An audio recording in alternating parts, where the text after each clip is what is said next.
Hebrews. This is Prophets of Awakening. It's our Israelite Advanced Bible Study night, Tuesday, October 1st, 2024. And the title inside the room is I have two different topics I'll be dealing with. The mystery of the so-called sea people, right? And then the mystery of the hidden RA negative blood type. So I'm going to go into that and shine a light on it. Okay. You can go to our YouTube channel, The Prophets of Awakening, check out our videos. We have over 1,000 or so videos that you can look at, various topics and all type of information that you can gather. So if you like what you're hearing and receiving on the channel, I'm asking you to like, share, and subscribe to the channel. It'll be greatly appreciated, right? And we have our Cash App at the bottom of the screen for anybody that want to support the channel, help it move along. Okay. Our hours that we are on live is Tuesday nights, 7 to 9 p.m. Central Time. Wednesday night, we on from 7 to 9 Central Time. And then we have two Shabbat classes on Tuesday. On Shabbat. One in the morning, 10 to 12 a.m. Central Time. Then we close out the Shabbat in the evening from 6 to 7 p.m. That's every Saturday, got two Shabbats, okay? So with that being said, everybody, this is a non-Messianic channel. And by that, I mean that we deal with the Tanak and the Torah. The Tanak being the Old Testament and the Torah being the first 5 books of Old Testament, the law, which consists of our culture, our way of life, our God, and all incorporated in that. Not a religion, okay? We don't subscribe to the New Testament because that's it has to do with the Gentiles. It was concocted and created by the Gentiles. So the God that's over there is their God. Our God, our Redeemer, and our Messiah is in the Old Testament. Okay. Shalom and welcome to this channel, and welcome to our Israelite Advanced Bible Study. Okay, we're going to do our normal, which is a moment of silence. We're going to deal with prayer. We got Psalms, do some current events, and then we go into our need to know information, and then we got after we deal with that, we go to our topic inside the class, which is the mystery of the sea people, right? And then dealing with the RA negative type and the significance of it, where it come from. Okay. So with that being said, this moment of silence is for the Lord of hosts and all that he's done to bring about our prophesied deliverance in these last days. Okay. Oh Lord, I pray unto the Lord my God that we make our confessions, O Lord, the great and dreadful God, keeping covenant and mercy to them that love thee and to them that keep thy commandments. O Lord, righteousness belongeth unto thee, but unto us a confusion of face as it is this day, to the men of Judah and to the inhabitants of Jerusalem and unto all Israel that are near and that are far off, and through all the countries where thou hast driven us. Because of our trespasses, we have trespassed against thee. As it is written in the law of Moses, all this evil is come upon us in the land of our captivity here in the Americas, in the Caribbean, Great Britain, Africa, and abroad. O Lord, according to all thy righteousness, I beseech thee, let thine anger and thy fury be turned away from thy city Jerusalem and thy people and thy holy mountain.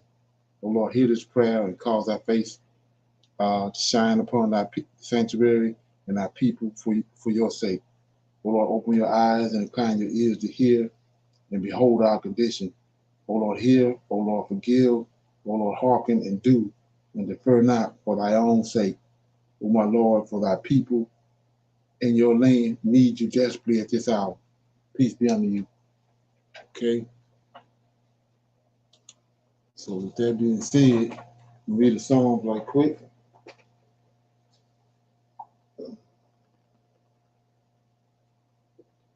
Okay.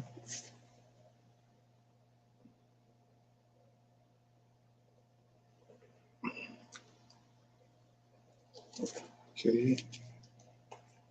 I'll read Psalms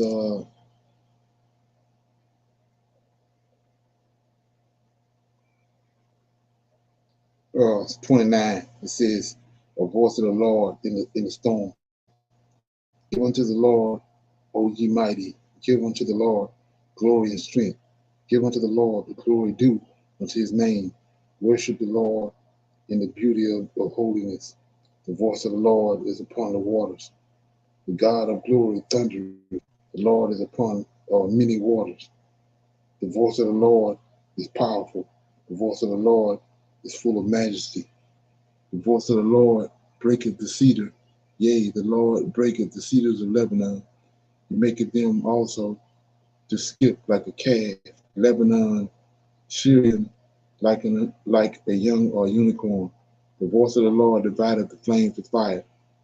The voice of the Lord shaketh the wilderness. The Lord shaketh the wilderness of Kadesh. The voice of the Lord maketh the hinds to calve, and discovereth the forest.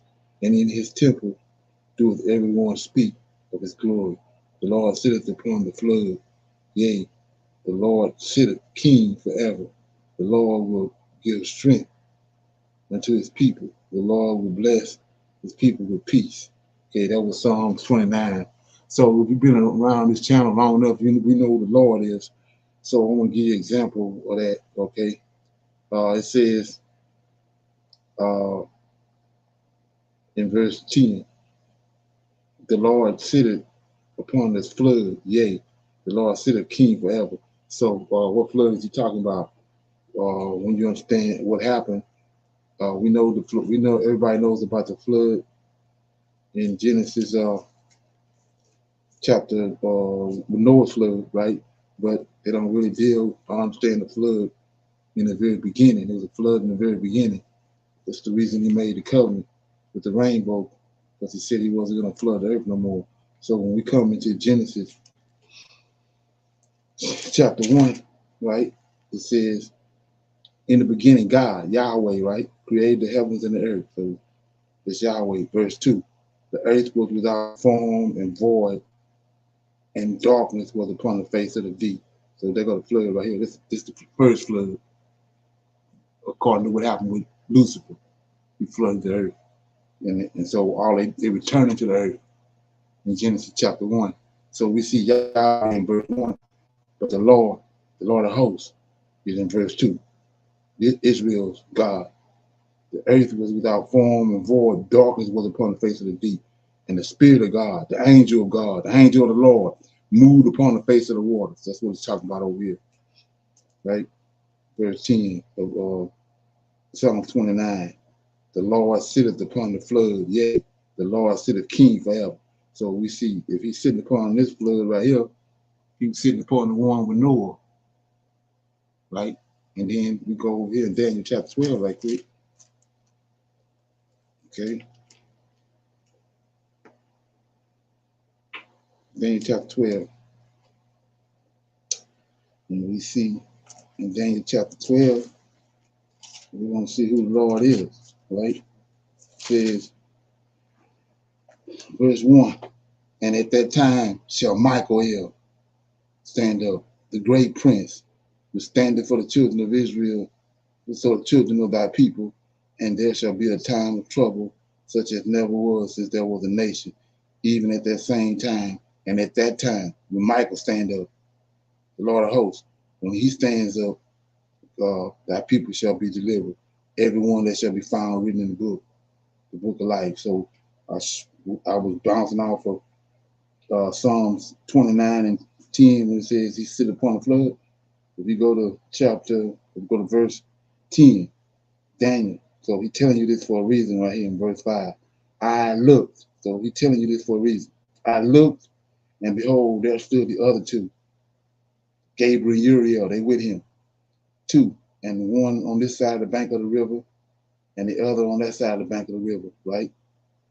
And then verse 6, and one said to the man, right, clothed in linen, which upon the waters of the river, how long shall the end be?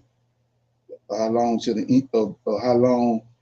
be to the end of these wonders. So got Gabriel on one bank, Uriel on the other bank, and Michael standing in the middle of the water, just like he was in Genesis chapter 1, verse 2, just like he was during Noah's flood. Okay, that's why they came when they concocted JC. They got him on the water in Galilee, standing on the water. Okay, that's where they get it from. But this dude on the water, this who control the deep right here. It says that he walks on the deep, he walks in the deep, and you can't follow his path because of the footprints in the water. You can't get no footprints in the water. So this who it is that's moving on the water right here. Okay. Any comments or questions? Okay, everybody good? Okay, we go to the events. Okay. My computer moving kind of slow, so you have to bear with me.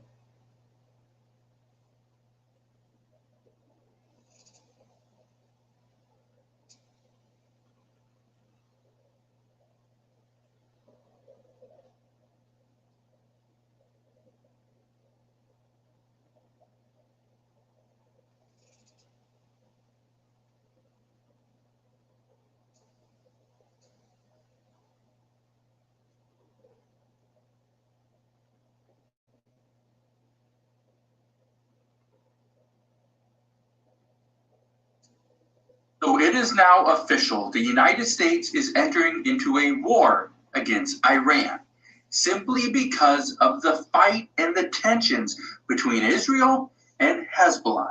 Now today I want to address what's going on, but breaking news, we just learned that Iran launched a missile attack on Israel for killing a Hezbollah leader. That just happened just a short time ago. We are just now getting some very important information, but keep in mind the United States has sent 3,000 troops over to the Middle East.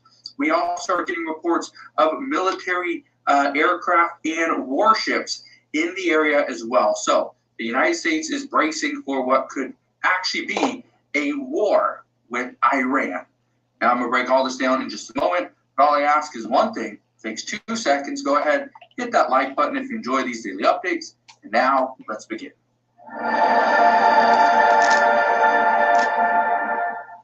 So we have known about a potential war because of these increasing conflicts with Iran, with Hezbollah, with Hamas, right? Even the Yemen Houthis. We also got conflicts with Russia because of what's going on in Ukraine. We got issues with China because of what's going on in Taiwan. Now, this is important to note. Iran launches a missile attack, okay? I want to show you some clips. Look at this right here, okay? Look at what's going on. Okay, guys, we got to get off the roof. These are coming down right next to us here. People are leaving the area because of these strikes that are hitting so close to them. That is what we're facing. You want to see an even scarier sight? Look at this right here. Again, this is happening. This is over in Israel. Okay, over 400 ballistic missiles are hitting the area. That's what's happening.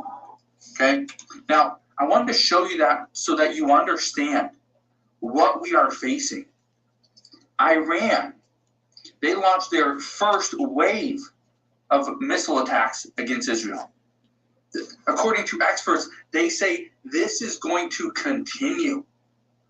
We learned when these attacks were first happened, about 30 to maybe an hour before that, we learned, we had many reports that Iran was already preparing and the launch was imminent. It was just a matter of time.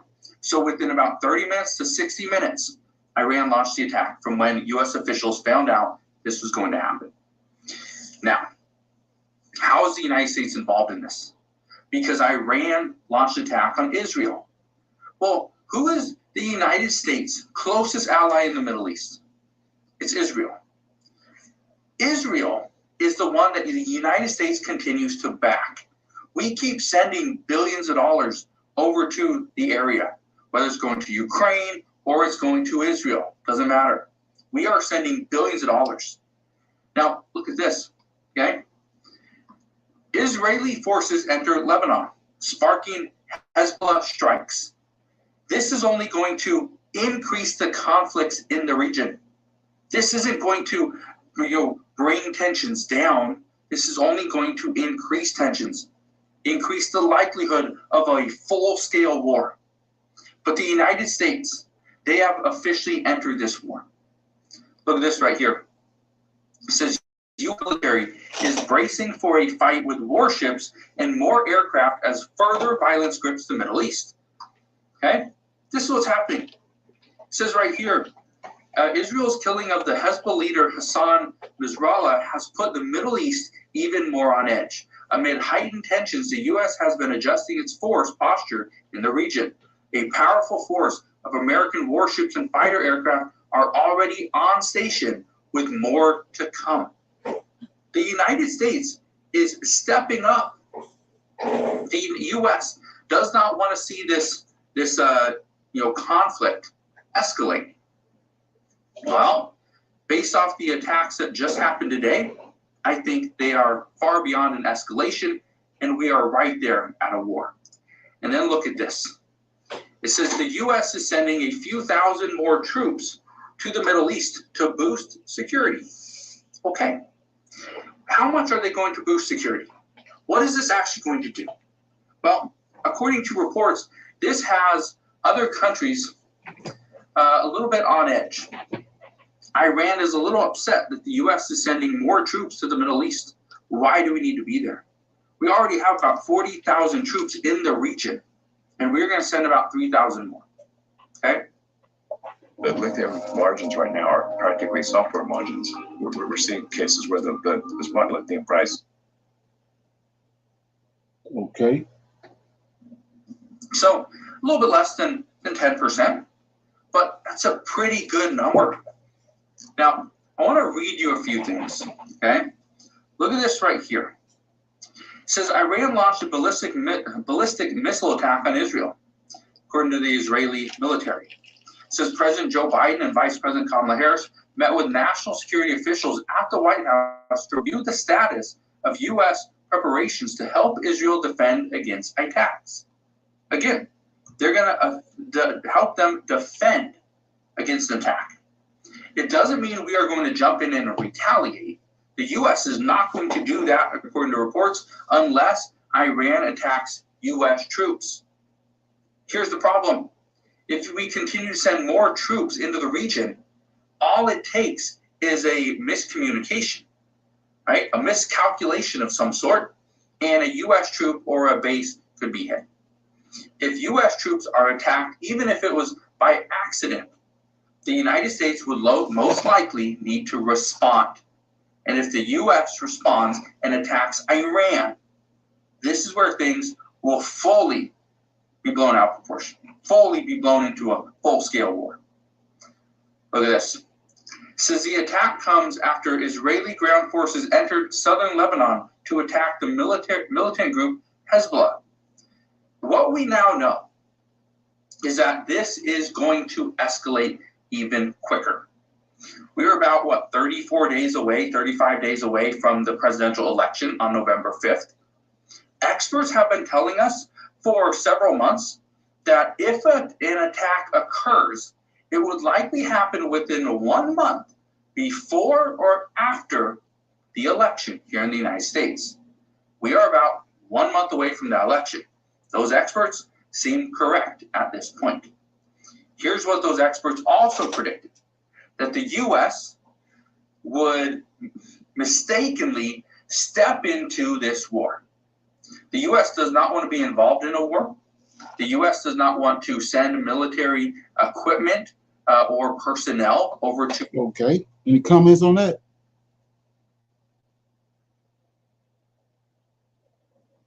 Okay, yeah. So, like I said before, it's starting to the rubber starting to meet the road because in 1948, these people, the lie they told was that was the prophecy that the fig tree was blossoming in 1948. Israel returned. And so if Israel returned, that means that it's supposed to be peace in the land. Once they go back, they never was supposed to leave. But we know that now that this ain't the real people, and there was a lie, and now it's starting to unfold. And because these people been brainwashed with the New Testament, thinking that the Antichrist coming and all that when he already came. We went over that. We got over 10 videos on that. Antioch Epiphanes was the Antichrist when Israel had a temple. He came. That's what Daniel was prophesying. The prince that shall come, right? And Antiochus was a prince in Rome before Rome came into power, and his daddy Antiochus died, and then he became the king, and he came to Egypt. He came to Israel, attacked it, and made it desolate. That's when the Israelites left back in 143 BC, before the Common Era. There was Edomites in the land in 70 AD, and they left, and just like Malachi said, they told the Lord, "We're going to return. Although you ran us out of here with Vespasian and Titus, sent us to Spain, right? We're going to come back." And they maneuvered it behind the scenes until with the Balfour Agreement in 1912 and all that, it came right back, 1948. But he told them, though you come back, I'm going to tear it down again. I'm going to run you out here again. That's what we're looking at. But who knows that? They so intertwined and caught up with Christianity and the dogma that these Edomites concocted when they concocted JC and all of that, everything that goes on with the New Testament, because it has nothing to do with Hebrew Israelites. You can be a Christian all you want, but the New Testament has nothing to do with Israel, the nation of Israel, and the people that's over there now has nothing to do with Israel. And it's all coming out now. It's hammer time.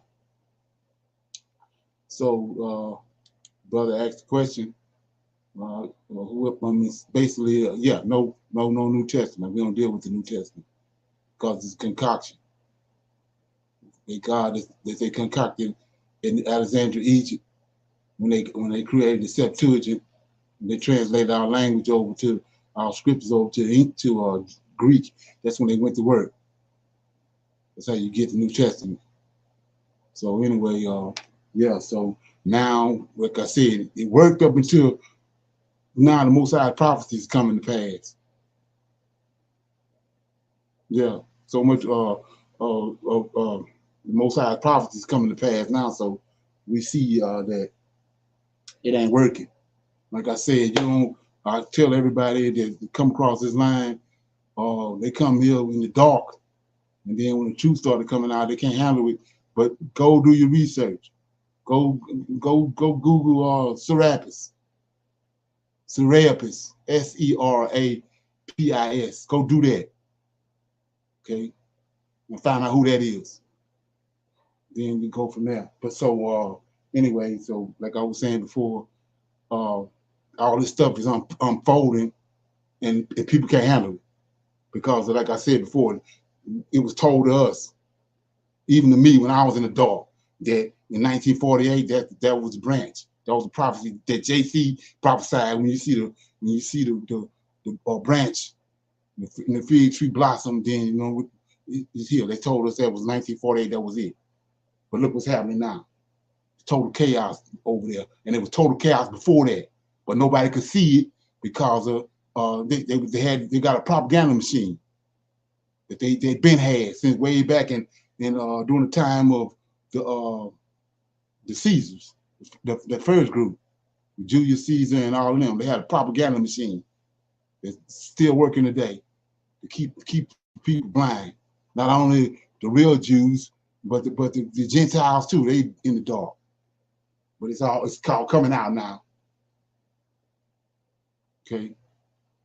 So with that being said, I asked anybody if they have any questions or comments on that, but I guess not. So we'll go to the next one. It's this chemical plant over in I don't know if nobody had heard about it, but it's a chemical plant that erupted over in Georgia. So everybody done got away from the fact that back in the day when all this stuff was when it started coming to a head, Isaiah 44, 1 through 5, when the Most High said that he was going to start waking Israel up, pour his spirit out on them. It's going to start waking up one by one, like willows by the water course. And now we way into that. We so many Israelites awaken now. But like I said before, over and over again, you thinking that you find out that you're a Hebrew Israelite is good. But that's Bible 101. The objective is, he said, for us to wake up and find him in the scriptures. So that means that if we've been blind all this time, and then we got to wake up and find him in the scriptures, it ain't JC. Everybody knows who JC is. He said you're gonna wake up and all the lies that's been told, then you're gonna go to the scriptures, search the scriptures and find him. Okay. So that's what we've done. Most High, we're doing it for fulfilling scripture. And so anyway, with that being said, we're gonna go to this right here. Check it out. It says that a chemical plant, biochemical plant exploded over in Georgia. News at 4 on this Monday. I'm Jonathan Martin. I'm gonna let it play, and then we'll talk about it.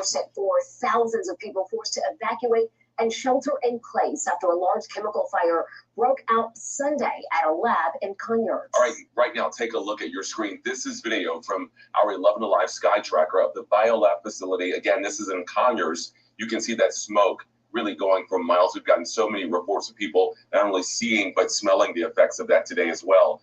Well, following Sunday's chemical fire in Rockdale County, people next door in Gwinnett County say they woke up to haze and a strong odor today. Viewers also. So, like I said, this is not something that just happened to be happening. You got to understand where we at. It's a month before the election. I told you about how what these people did when Obama was going up against McCain. They ain't want McCain to win, but McCain was winning. And what happened? Here come a hurricane. And come all the way up to Washington D.C. and Philadelphia. That ain't never happened. And the election turned. Here we go now again. The same thing. But most these people here, the same ones that believe JC, they don't believe that these people had the ability to control the weather with harps. They in the dark. But we right here, 30 days before, out of all the times, here come a hurricane and then got two behind it. And what is it doing? It's disrupting everything. It's disrupting the flow of the election. This ain't nothing new. While the average person sitting back in the dark, they've been doing this. This ain't nothing new. And this just the beginning. Now, and all of a sudden, 30 days before the election, now Israel getting attacked. Come on. And then, like I said, this right here, this ain't nothing new.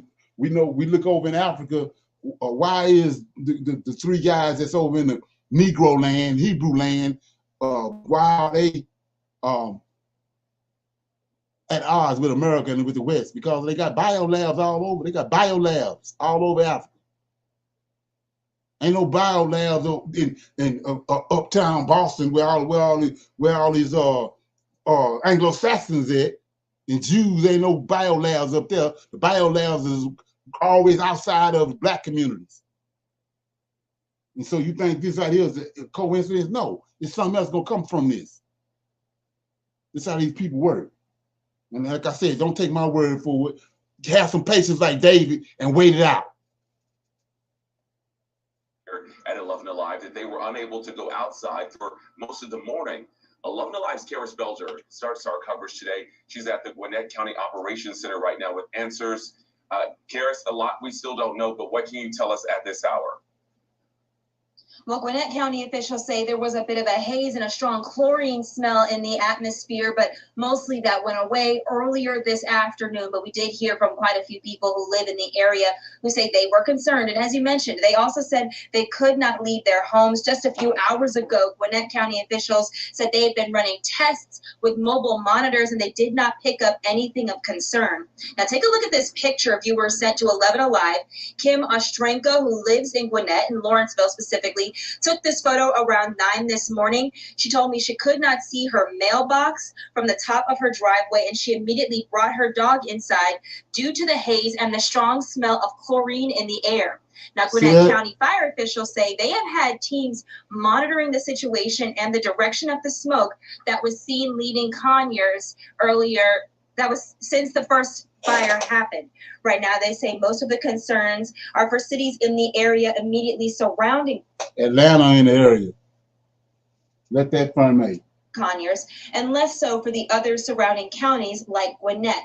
Now, during a press conference a couple of hours ago, officials said they have not seen test results in Gwinnett County that would cause serious alarm, but they will continue to monitor the situation in the event that changes. Don't skip this video. God wants to speak to you.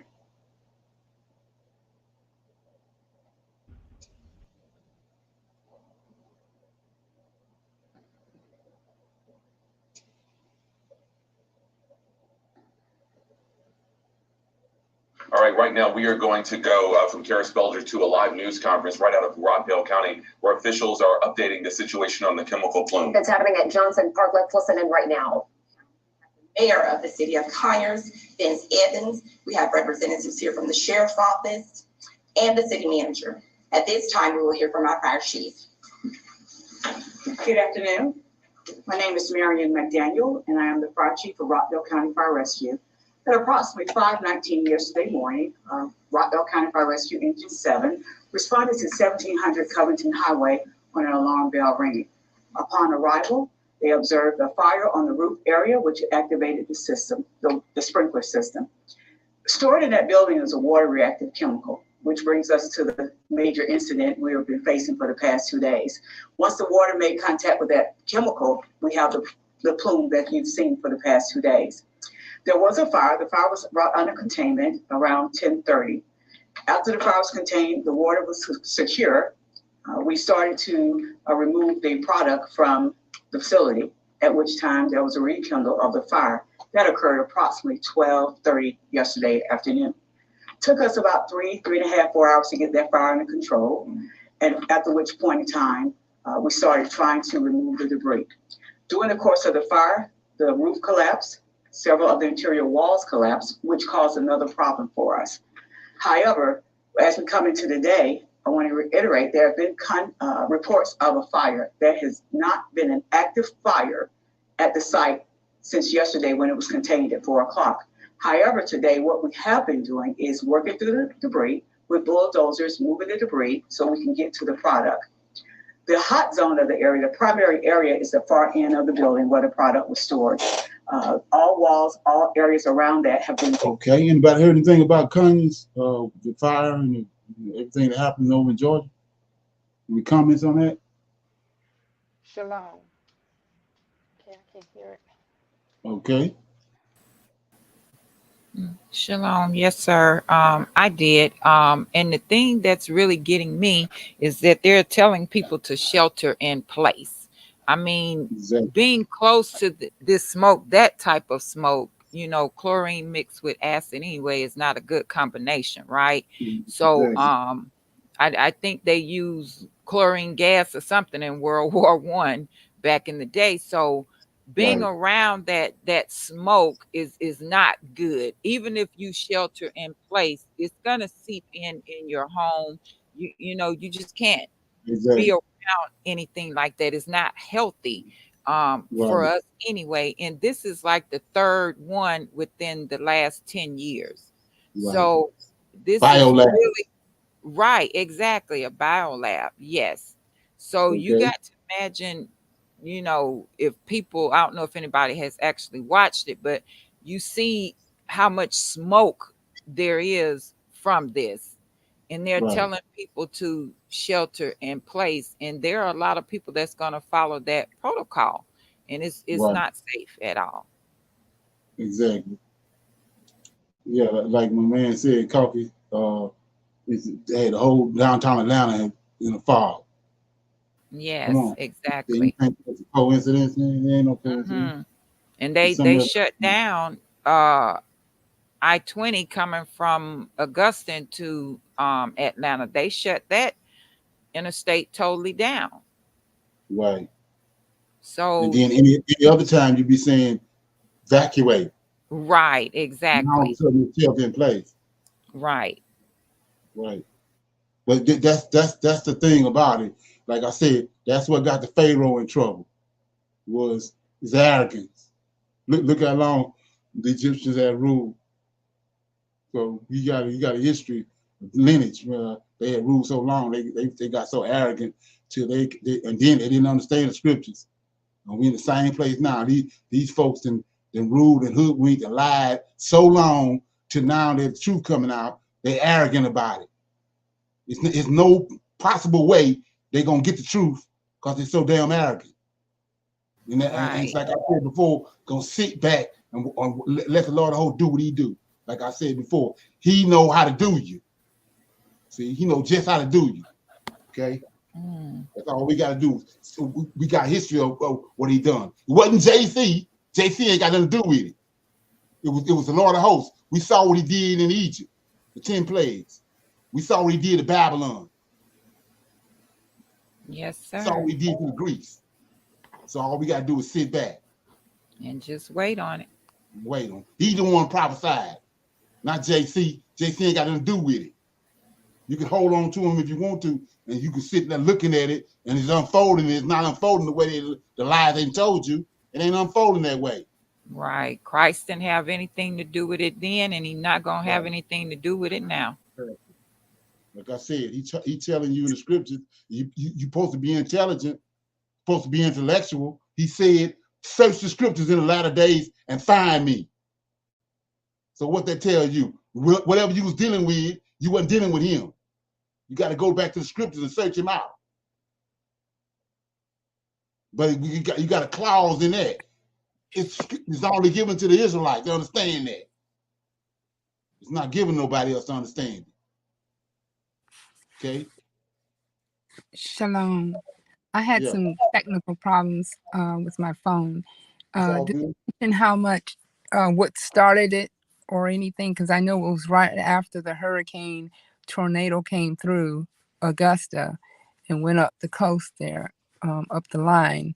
So did they say what made the explosion happen? That the same people that made the hurricane come up to Philadelphia, and the same ones at 9/11. That's who started it. Okay. Okay. So you Yes. think about I think in the beginning it said something about one of the sprinklers had went off, right? So you got a Right. sprinkler that goes off and mixes with this with whatever chemical it did and it causes this, right? So Yeah. again, you have to really think about it. And even doing a lot of the you know videos I've been watching on it, you don't hear them say biolab. They're just going to say chemical. Right. Exactly. You Right. got to pay attention to that. Right. Exactly. Biolab. That's a whole nother ball game. Right. And like I said Exactly. before, just look at Africa. I mean, and the lies have been told over there. There's so many lies been told to all the people over there sitting around with pot bellies. Been told so many lies. So why such an undeveloped country, supposedly illiterate people? Why would you have biolabs over there? It seems like to me the biolabs would be where the intellectuals at, or the well-to-do, or the wealthy. Why would biolabs be there? Come on. So, like I Shalom. said before, Isaiah chapter 44, verses 1 through 5, prophesied, and it's coming to pass. He said he's going to wake the Israelite up. The curator of the planet that started from Adam's lineage. He's going to wake them up. So the time is running out. And what you know, what people don't understand is that when you're dealing with me, I'm gonna wait you out. Because you just got a little more time to squirm. That's it.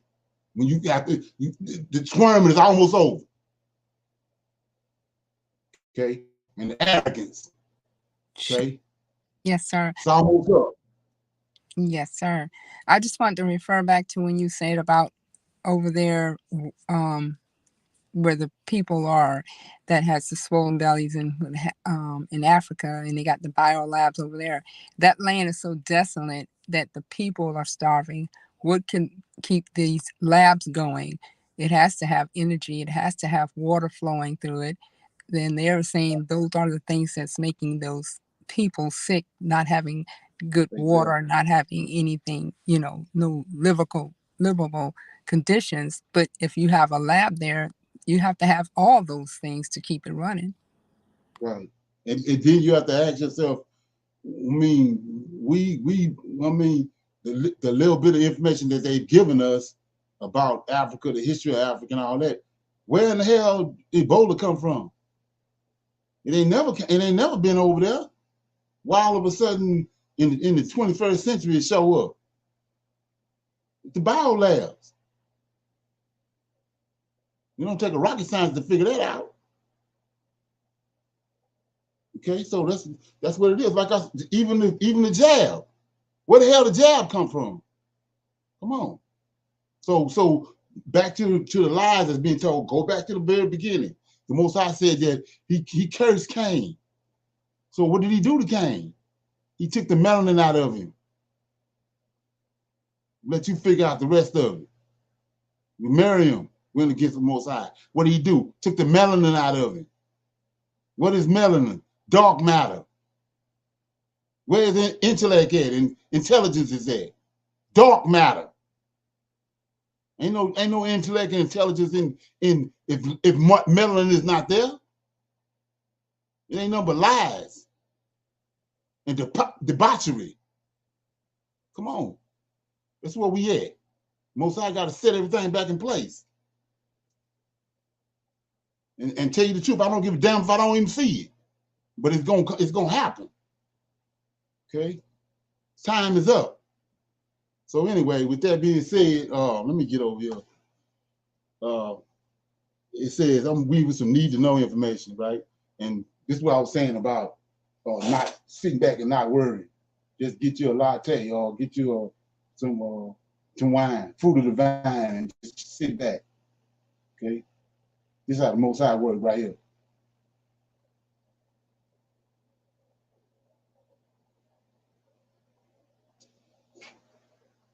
You ain't got to do nothing.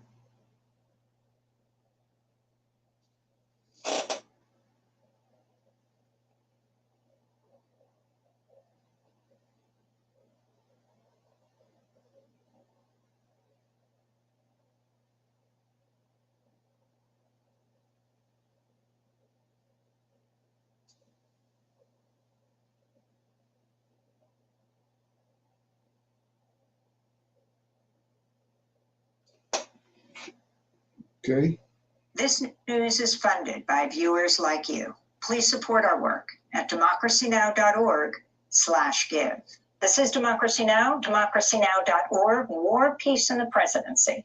I'm Amy Goodman with Juan Gonzalez. In the first strike, all East Coast and Gulf Coast ports in almost 50 years, dock workers from Maine to Texas walked out on strike at midnight this morning. The International Longshoremen Association represents some 40,000 dock workers at 36 ports who are demanding higher wages and guarantees that jobs won't be automated. This is Wait a minute. Computer tripping.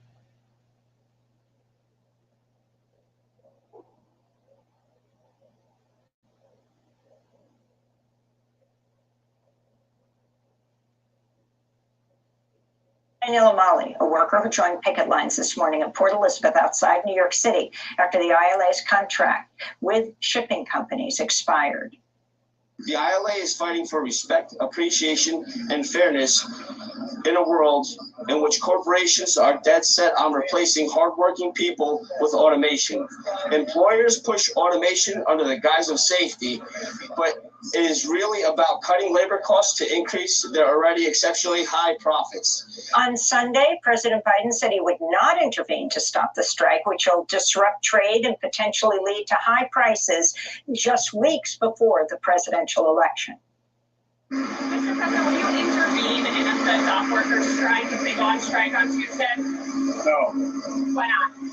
Because it's collective bargaining. I don't believe it's outside. For more, we're joined by Peter Goodman, no relation, New York Times global economics correspondent. His recent piece is headlined, "Beneath the Potential Strike at U.S. Ports, Tensions Over Innovation." His new book is titled, "How the World Ran Out of Everything Inside the Global Supply Chain."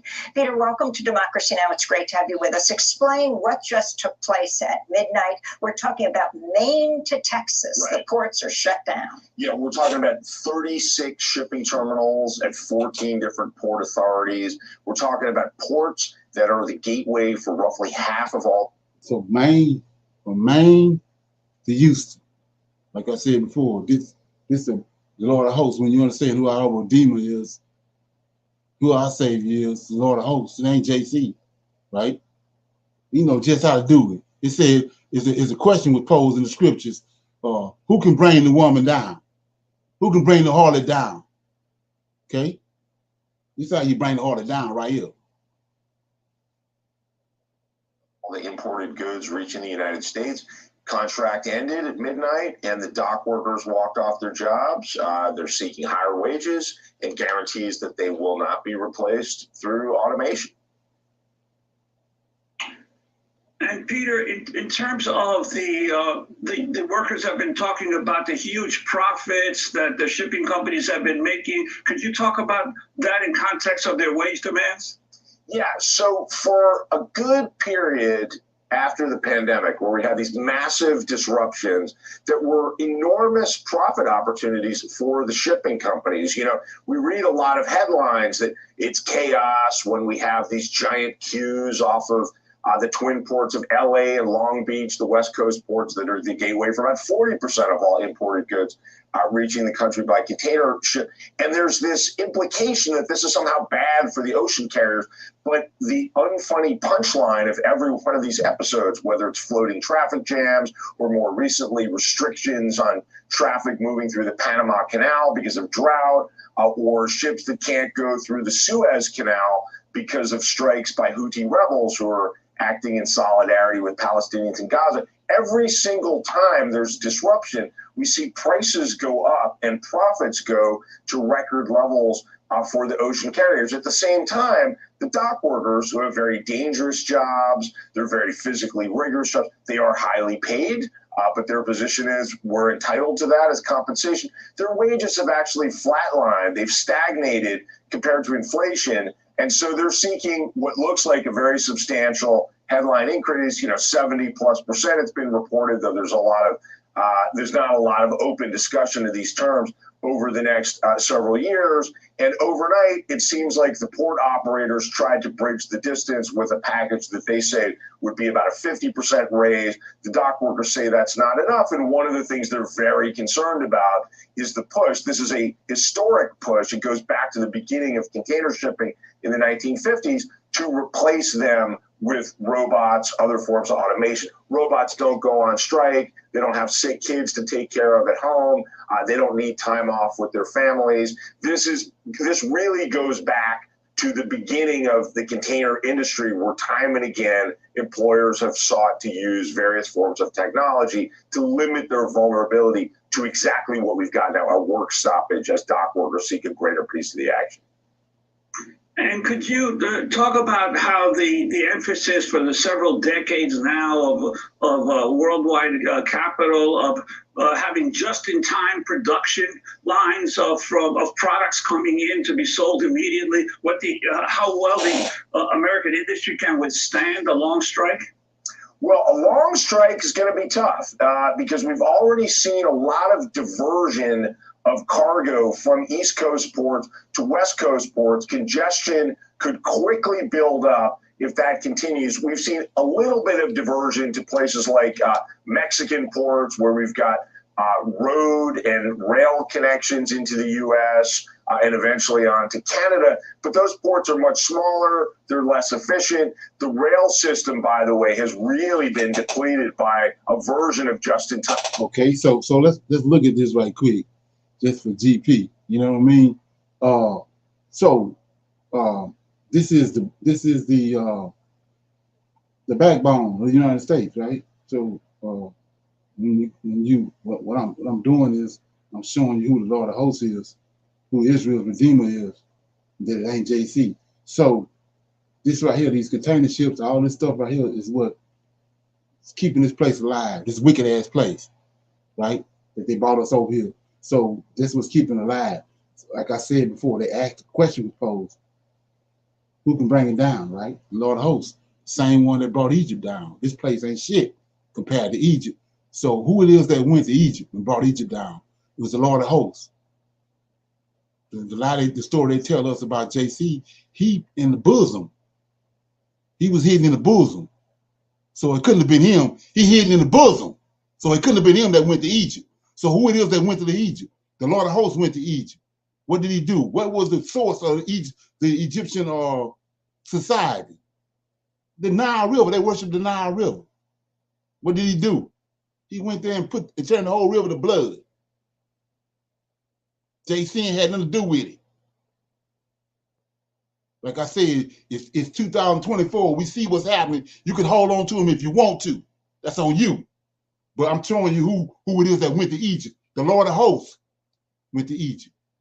The same angel that was in the very beginning of Genesis 1 and 2. Yahweh in Genesis 1, verse 1, verse 2, the Lord of Hosts is moving upon the water. Second in charge. Strong man for the Most High. Right? So anyway, he went to Egypt. He sent him to Egypt. That's how he inherited Egypt. He inherited Egypt when he went and delivered them. The Savior. He went to Egypt, delivered them. 10 plagues. So the question, like I said before, was how to bring the whore down. Our God. This is how you bring it down. You know just how to do it. And we see what's happening. The Assyrians came to Israel, came to the wall, right? Only Israelites dealing with heaven. They're dealing with the angels. They're dealing with the Lord of Hosts. Ain't no JC. He in the bosom. He in the bosom of Abraham. So they go to Egypt. They go to Israel to the wall, and the Syrian king goes and start talking across the wall, not understanding that it's angels, and that it's an angel, and it's angels that's all around Israel. And he started talking in the Hebrew language. And he asked him, Hezekiah asked him, don't talk to us in that language, right? Because these angels listening. So he talked all that crap about what he gonna do, all the arrogance and all that. The next morning, it wasn't JC. Go read the scriptures. The angel of the Lord came and killed all of them, all 175,000 of them, and all their gold and jewels that they had on their horses, they had in their tents. The Israelites went out, opened the gate, went out there and got it. Amalek stole Sarah from Abraham. The Lord, I said, the angel of the Lord went. Who's the angel of the Lord? Michael. He's the Most High's angel. He's the number one angel. He went and told a dream and showed Amalek that Sarah belonged to Abraham. You got to let him go. If you don't, I'm going to put the sword on you. There ain't but one angel we know got a sword. JC ain't got no sword. So he told him, take him, send her back. She belonged to Abraham. It's Abraham's wife. So when you listen, when you finally start reading the scriptures the right way, you start to see it ain't JC there, it's this angel there. Why did he make Joseph second in charge? Why not make him the Pharaoh? Why did he make him second in charge? Because he's ruling second in charge. Why did he make Mordecai second in charge? Because Mordecai, he's second in charge. He never, why did he make Nehemiah? Why did he bring all these men as second in charge instead of making them the rulers? Because he ruling. He's second in charge. And he continued to tell you his namesake. What is he talking about? Michael, he who is like Yahweh, his namesake. It's an L over Israel. It's an angel. It's an L over Israel. That's why they have L on the end of their name. It's a strong one that's over Israel. You probably ain't never heard none of this. But it's hammer time. And so in order for the prophecies to unfold in these last days, we have to deal with our creator. And we got to deal with the angel of God that's over Israel. 3 angels came to Abraham. Two of them went to Sodom and Gomorrah. Abraham stayed with the Lord. That ain't JC. That ain't Yahweh. On Mount Sinai, the Yahweh told Moses, I'm going to send this angel before thee. Obey his voice. Listen to him. I'm leaving. I came down in the cloud. I'm leaving. I'm leaving in 40 days. I'm leaving this angel here that's over you, that's in charge of you. He the one inherited you. Listen to his voice. Obey him. Come on. Yahweh got a temple in heaven. There ain't his temple in Jerusalem.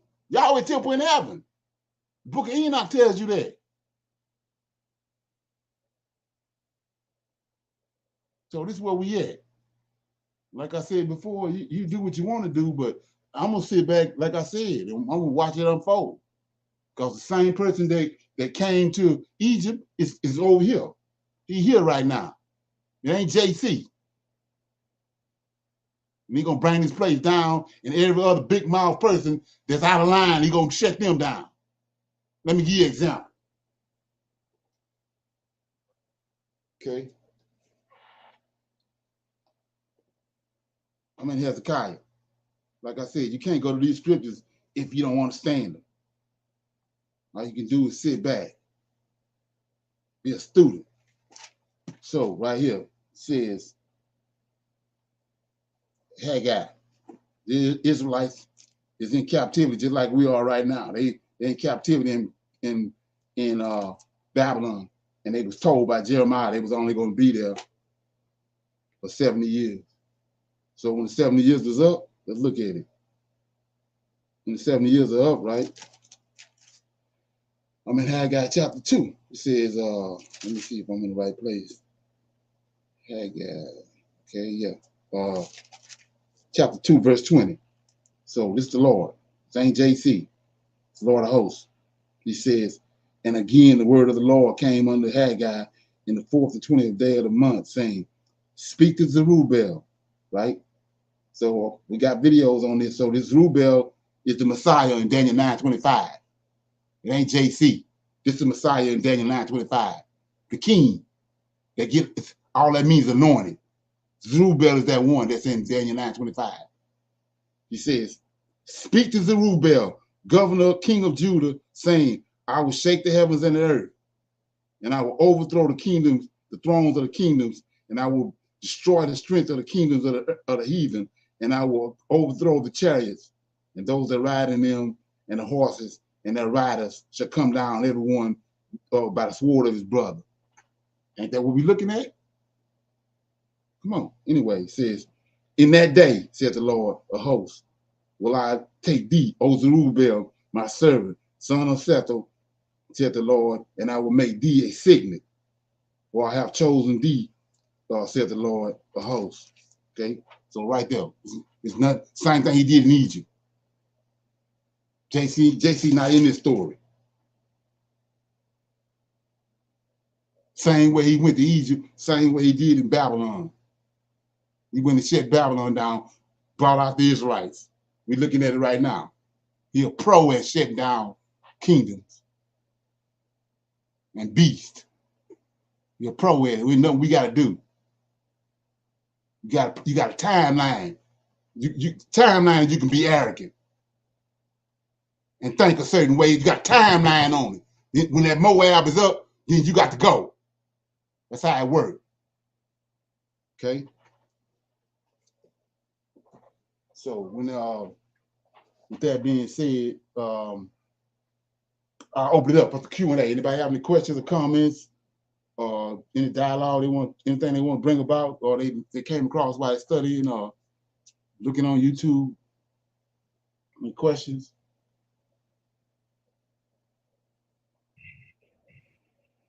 Shalom, no sir. Okay. I was hold on. Let me say something, Turk. Okay. I was online. I think I shared it with the group, man, on Messenger. But it was like talking about the how the Hebrews here were going back over to Ghana and all that. And the people over there, they was telling them like welcome them on back, saying come back to your home. But when they would go over there, they would like treat them totally different for as charging them extra for everything. Did you see that? Yeah, exactly. Money Yeah. on. Yeah, they was like stuff that they were paying $5 for. They might charge, the American Hebrew. They might charge them $50 for it. Right. And they just kept it going, like making it uneasy for them to be there. And one of the reasons I say that is like that is because Most High said he, in the Bible, he gonna bring you back. So we can't go back on our own and think that we're gonna be free and all that. We still gonna get the same conditions that we have here. Exactly. Right. That's what it is, and that's the whole purpose of the New Testament. All that was that it got us off track.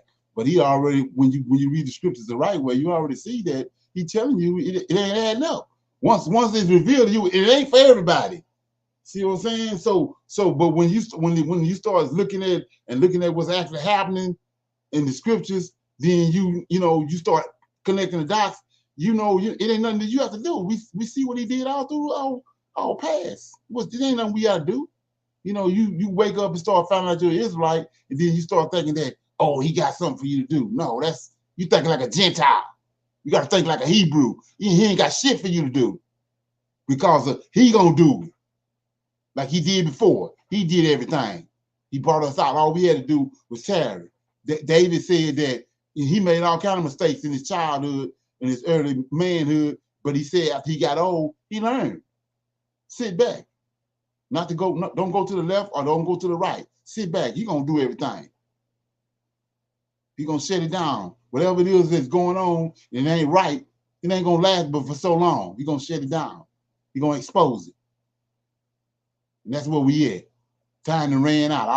All these facades that they covered over the earth, it's going away. You're going to uncover it. And like I said before, you think it's a coincidence what's happening in Niger and Chad and Burkina Faso? That's Negro land. That's Hebrews. That's why it's happening like that. You can squirm, kick, and do everything you want to do, but it's going to unfold. Just like he said it's going to unfold. Not the way these clowns said it's going to unfold when they gave us the New Testament. It ain't unfolding like that. JC ain't got nothing to do with us. That's what's coming on the scene. That's the great awakening. You're going to find out JC ain't got nothing to do with us. Okay? Yeah, that's what I was saying too. That's gonna be that surprise. Right. That's gonna be the main thing, is that we've been praying to a Jesus Christ that's not a God at all. Exactly. So let's look at that right quick. Like I say, you deal with all when you go to seminary or you go over to Israel to connect it, you get all you ain't getting the right things. So look at this. Look at what the scriptures say. I mean, Deuteronomy 32, if I'm not mistaken. Let me look at it. Read it. Like I say, these scriptures, they sound off like a shofar. Now that we're in the last days. He says, okay, verse 16, Deuteronomy 32 and 16. We'll start at 14. We'll start at Deuteronomy 32 and 14. butter of kine and milk of sheep, with the fat of lambs and the rams of the breed. This Moses sung this right here. This is a song of Moses. He prophesied what's going to happen to us, right?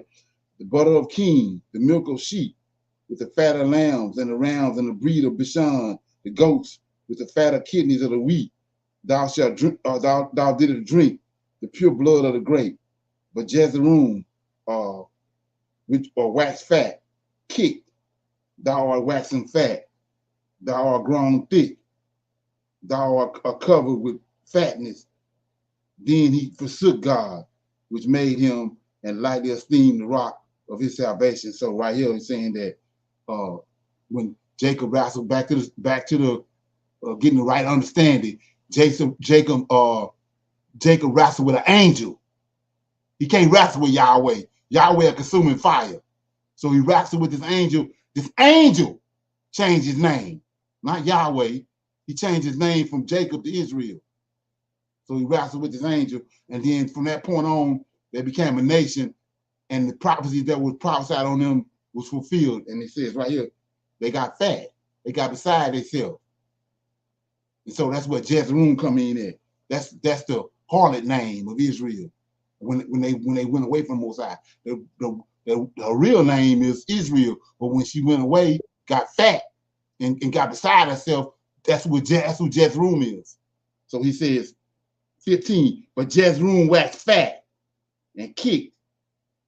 Thou art waxing fat, and thou art grown thick, and thou art covered with fatness. Then he forsook the God. See that? Say JC. Forsook the God which made him, and lightly esteemed the rock of his salvation. See that? So you disconnecting it from what's being said. He's saying right here, the rock of our salvation. But because you've been brainwashed with JC, you can't read that for what it's saying.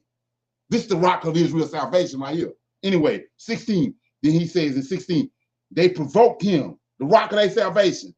They provoked him to jealousy with a strange God, right? With abominations, they provoked him to anger. Now here you go, 17. They sacrificed unto devils, not to God, to gods whom they knew not. New gods that came newly up, whom your fathers knew not. Jeremiah, Ezekiel, David, Solomon didn't know Jesus. It's a new God that newly came up, the Greeks brought up. So like I said before, it's got to be reverberating, but the average Negro ain't gonna deal with it. But it's reverberating because it's the truth. He's a new God. The third beast and the fourth beast, the Romans brought this God. The Israelites wasn't dealing with him. Okay. So anyway, like I said before, they came to 3 men came to Abraham, 3 angels. They tell you it's Yahweh and 2 angels, but it's 3 angels came. 2 of them went to Sodom. Abraham stayed with the Lord. It's an angel. It's common sense. Like I said, it's Bible Torah 101 when you read it right. Okay, before these Gentiles and these Romans got hold to the scriptures. Okay, so anyway, yeah, that's how it go. But you had something you saying, D-Ray? Oh no, I'm good.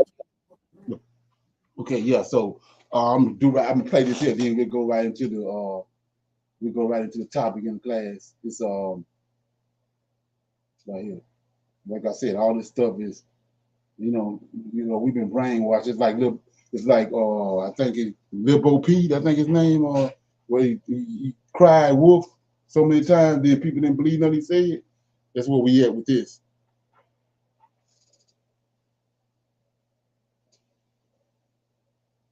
We're thinking that so much crap can happen that they think that this a cycle we in. We're in a little cycle it's gonna come and it's gonna go and America's gonna stay here. No. We're in the midst of a Moab. It's over with. Just like with Egypt. Time came, it was up. That's where we at.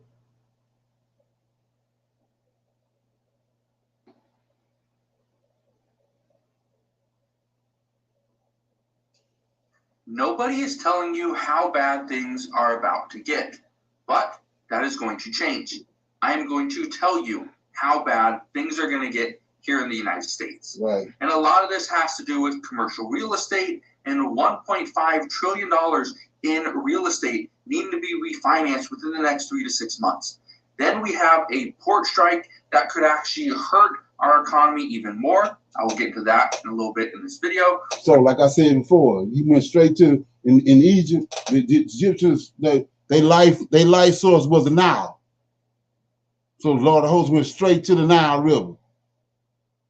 So, right here, housing, real estate, and these big ass ships with these container ships. That's where you're going. Like I said, the question was posed: how can you bring the woman down? Well, we're gonna watch and bring it down. We're going to talk about fixed income and people on Social Security, how they are going to get screwed because of this strike that we're currently going through. We're going to address banks and their potential closures. We're going to talk about additional bankruptcies and how certain retailers are closing more doors than they were anticipating. And we're also going to address the escalating war that is happening in the Middle East that is now including U.S. troops. And U.S. troops were just recently attacked. So I'm going to break all this down in today's video. If you have any questions whatsoever, please ask your questions down in the comment section below. But again, just want to thank you guys for watching. If you can't do me one favor, it's only one thing. It takes 2 seconds. Go ahead, hit that like button if you enjoy these daily updates. And now, let's begin.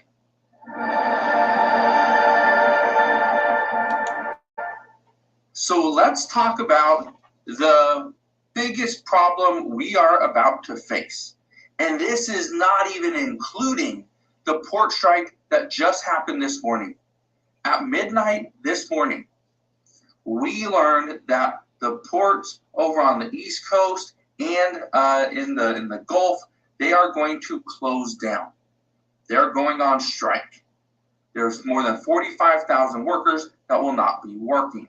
But that's not the big news. Look at this. It says the CRE mess, that means commercial real estate mess, not letting up.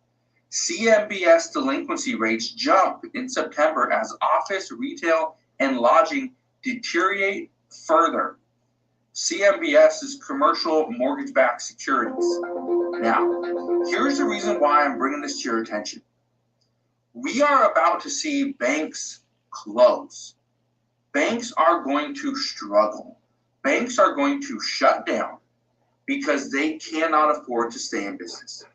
I want to read you something. Look at this right here. It says that maybe commercial real estate has hit bottom, as property giant Blackstone's president and chief operating officer Jonathan Gray said in January during an earnings call, which then was echoed by the commercial real estate fund managers with lots of troubles in their portfolios. Or maybe it hasn't. Here's the reason I'm bringing this to your attention. Parts of it are in deep trouble, such as office, retail, and lodging, including for structural reasons that have nothing to do with interest rates and cannot be cured with rate cuts. Multifamily is not in as bad of shape, though problems abound amid numerous defaults and oversupply in some markets. Oversupply of housing is exactly what consumers need, so this is a good thing for the economy, but not for lenders and investors. And industrial, such as warehouses and fulfillment centers, is in good shape, though the boom has come off the rose too. Look at this.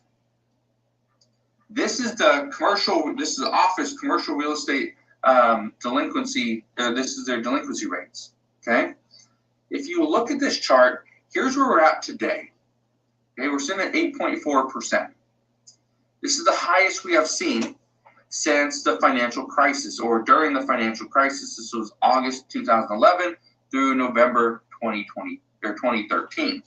Okay, you see where. Okay, in the comments. So what we're looking at is you know, is textbook. Mosai told us we disobeyed him, turned away from him, stopped keeping his laws, statutes, and judgments, and he brought us, cast us out of the land, brought us over here, and he told us at the end he was going to take the curses off of us, curses of Deuteronomy 28, and put them on them. So you say, what are you talking about? When you go look at the curses, we couldn't do nothing right.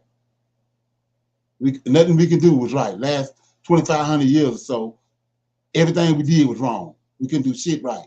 So now we see what it's on them. Everything they try, everything they do, it can't do nothing right.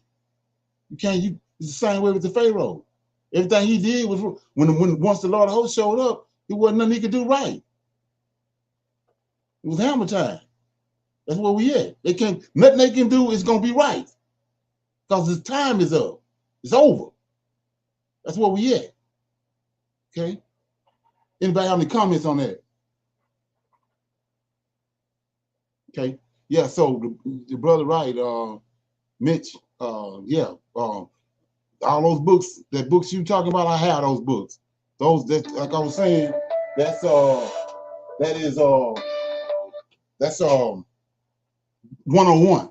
I mean, 10, 15 years ago, that would have been that's major information. But now, in 2024, where we at in scripture and prophecy, that's 101. Now where we at is knowing who our God is. They got denigrated. These people got hold of our scriptures and they denigrated our God. Gave us a prototype. Okay, that's what JC is. Okay, so that's what we at now. We have to return to him. He's uncovering us. He's opening our eyes up, taking the veil off our faces, and we starting to find out who our God is. That's the purpose. It's you know, that's trivial now to find out that you're Israelite. That's trivial. Now is to find out who it is that did all this stuff in the Old Testament. Who it is that shut down Egypt. Who is that shut down Babylon?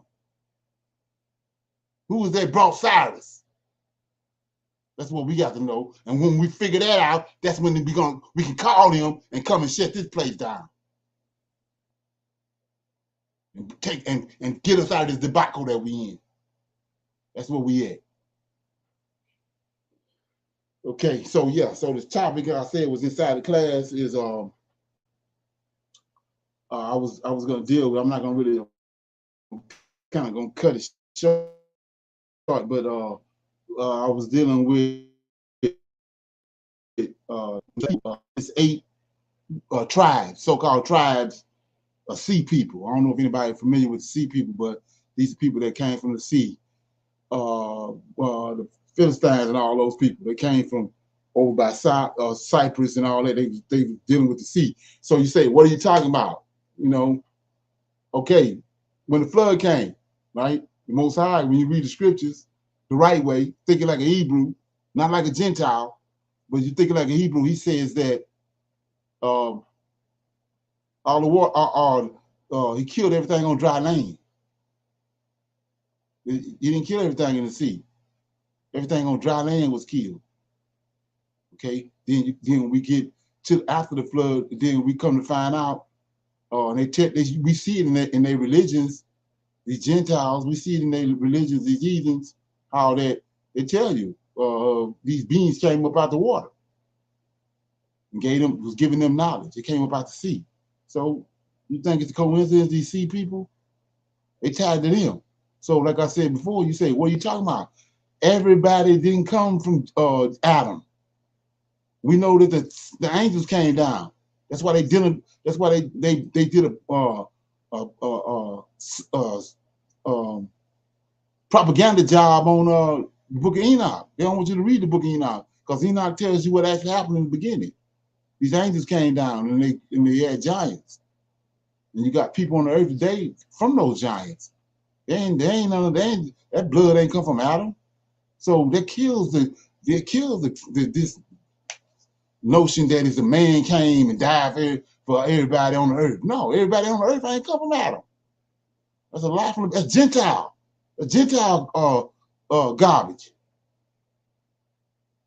Okay. Then Cain. Cain ain't come from Adam. Adam ain't none of Cain's daddy. So that's a lie. Okay, you gotta call it for what it is. So these seed people came, and so you say, what are you talking about? Well, the Creator, the God over Israel told them, don't mingle with them people. Why is he telling them that? And then all of a sudden, he retracted. He sent somebody and died, and now it's good. That blood is not good. That's what David is talking about when he says they're gonna die and go down into the pit. They're destined to die and go down in the pit because of their origins. They came from the fallen angels, and they mix angelic blood with human blood. They can never do right. Okay, it's all in the book of Jasher, and it's all in the book of Jubilee. He's telling you, don't mingle with them. Don't let your sons marry their daughters. Don't let your daughters marry their sons.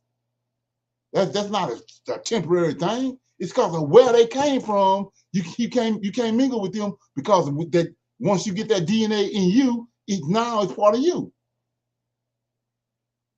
And if something wrong with you if you don't understand how DNA works.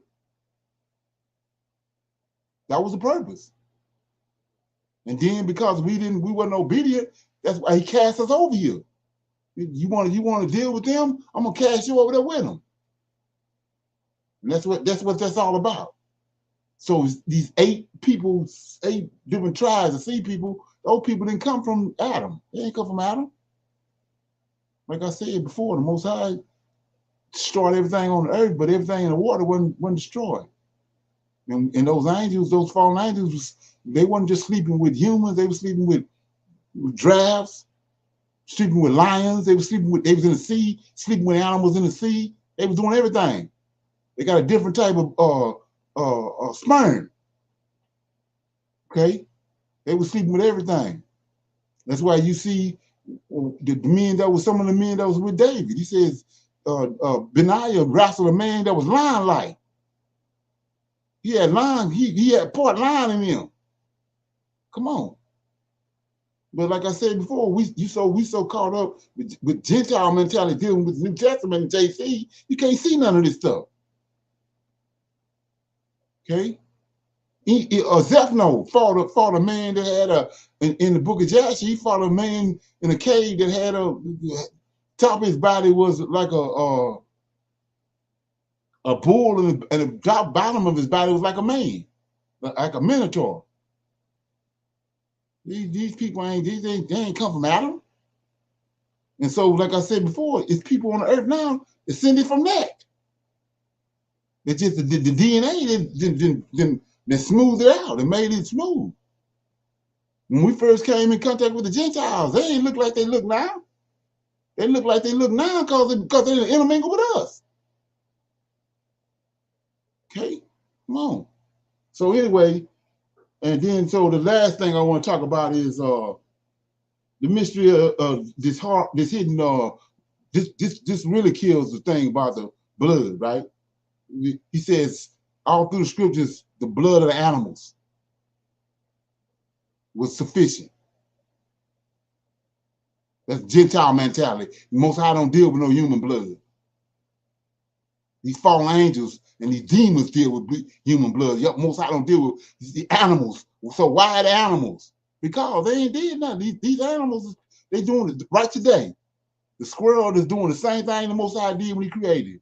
He intermingling with other squirrels. I mean, if you wanna haul ass and take off running and say the end of the world coming, then you walk up on a squirrel or sleeping with a raccoon. He ain't gonna do it. Lions sleeping with lions. These animals doing exactly what he told them to do from the beginning. So we the ones off track. They doing the same thing he did from the beginning. So he said every time in the temple, that blood was sufficient. You ain't need no other blood.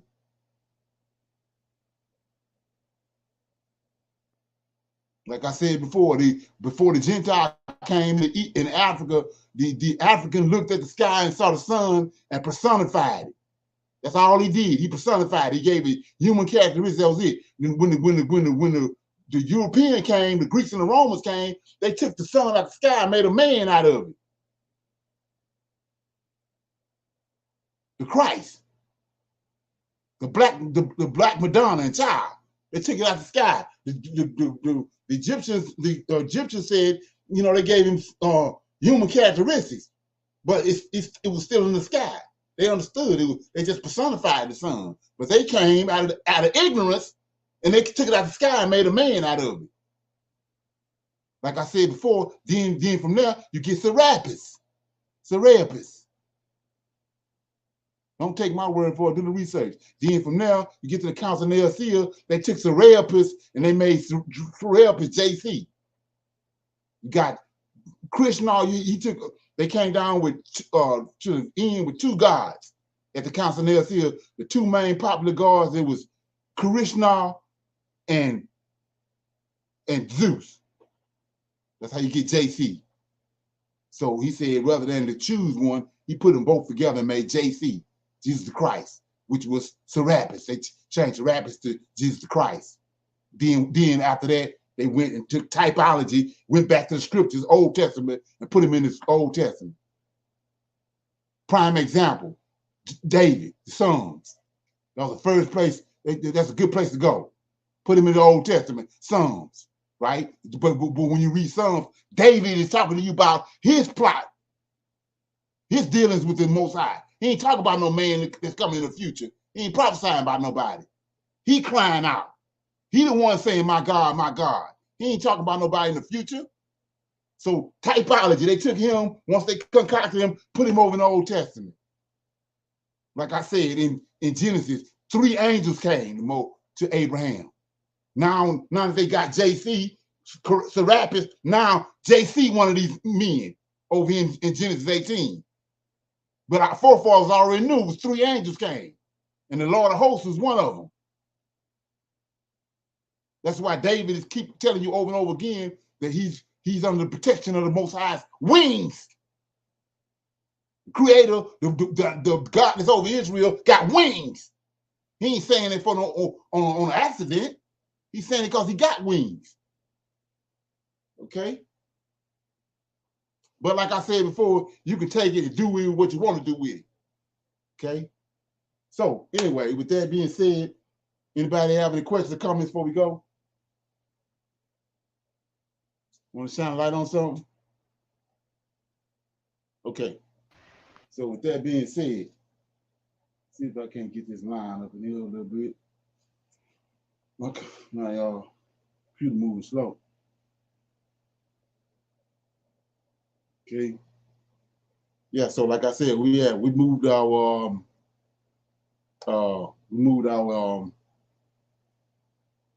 classes kind of around a little bit.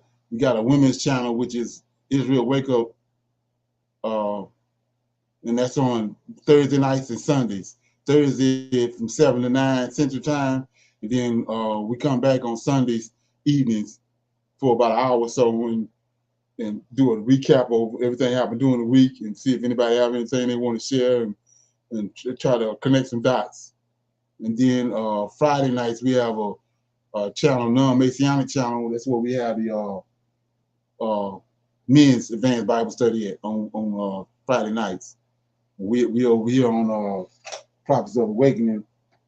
We're on Prophets of Awakening on Tuesday, Wednesdays, and on the Shabbats. Okay.